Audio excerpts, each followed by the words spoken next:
পিনিকে আসলে আমি যদি একটা কথাই বলি, উল্লেখযোগ্য তেমন কিছুই নাই। আবার এমন এমন কিছু আছে যেটার কারণে হয়তো বা পিনিক অনেকাংশে এগিয়ে থাকবে।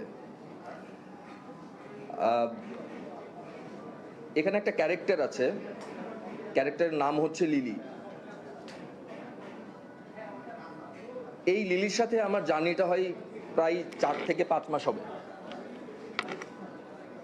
তো আমরা যারা কথা বলতে পারি তাদের জন্য আসলে অনুভূতিটা প্রকাশ করা অনেক সহজ, কিন্তু একটা প্রাণীর সাথে অনুভূতি শেয়ার করা কিন্তু অনেক কঠিন। শুধু এটুকু বললাম। এটুকু আপনার যে প্রশ্নটা করেছেন, এমন কি আছে, এটাই তো অনেক বড় কিছু, তাই না?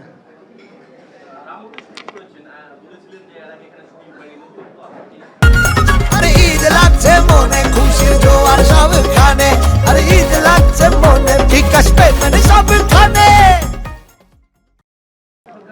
হ্যাঁ, লোকেশন অনুযায়ী নতুনত্ব আছে আমাদের। যখন আমরা কিছু ফুটেজ ডাবিংয়ের সময় দেখলাম, বেশ কিছু ফুটেজে এখানে ডিরেক্টরের নৈপুণ্যতা পাবেন।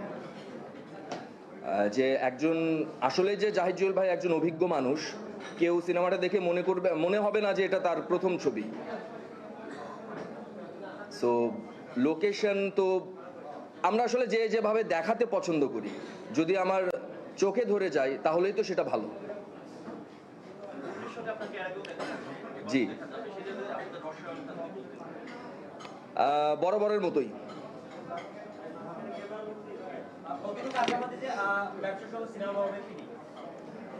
দেখেন, আমরা তো আসলে যখন একটা কাজ করি তখন তো পরিচালক বলি, প্রডিউসার বলি, আর্টিস্ট বলি, সবাই তো 100% এফোর্টটা দিয়েই তো কাজ করি। তো এখানে 100% যখন এফোর্টটা আছে তখন 100% আশাবাদী হওয়াটাই স্বাভাবিক। দর্শকদের উদ্দেশ্যে বলবো যে আসলে আমরা তো আসলে আপনাদেরকে ভালো লাগা দেওয়ার জন্য, এন্টারটেইন করার জন্যই কাজ করি। তো যেইটা আপনাদের ভালো লাগবে সেটার অনেস্ট রিভিউটা দিবেন, যেটা আপনাদের খারাপ লাগবে সেটারও অনেস্ট রিভিউটা দিবেন, এটুকুই বলবো। জি, দেখেন, প্রত্যেকটা গল্পেরই না আলাদা আলাদা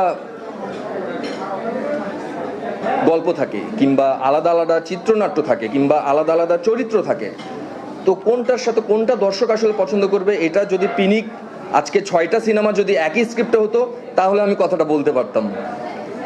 রকস্টার তো গল্প আলাদা, কিংবা আরো যে ছবিগুলো আসছে এগুলো তো গল্প আলাদা, আমার পিনিকের গল্পও আলাদা। সো এটা কখনো আসলে জাস্টিফাই করা যাবে না। Thank you so much. সবাই দোয়া করবেন। এটা মনে হয় বলে ফেলেছি। সবাই পিনিক টিমের জন্য দোয়া করবেন, পিনিক সিনেমার জন্য দোয়া করবেন। Thank you so much. আসসালামু আলাইকুম।